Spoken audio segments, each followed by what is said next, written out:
با مقصد پیشگیری و رفع عاقبت‌های حالت‌های فوق‌العاده برای سال 2019 در ناحیه واسع با اشتراک سرداران استعدادهای مدافع گردنی همایش تعلیمی متدی دایر گردید.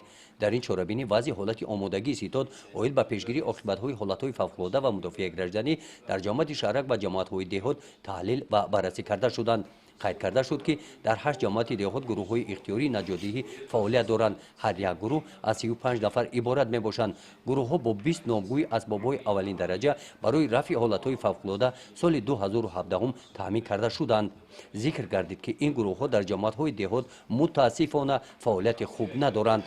از بی‌مسئولیتی راهبران در جماعت دهات به نام رودکی، جماعت دهات توگرک و جماعت شهرک هلبوگ یک چند عدد از اسباب‌های اولین درجه گروه‌های اختیاری و نجادی گم شدند.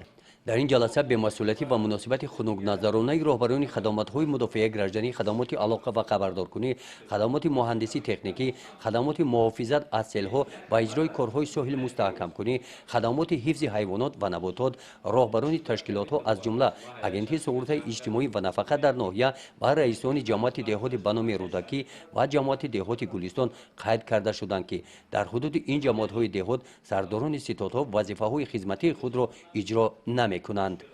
تاکید کرده شد که برای رفع کمبودی‌های جای داشته در فعالیت استعدادها تدبیرهای ضروری اندیشیده می‌شوند.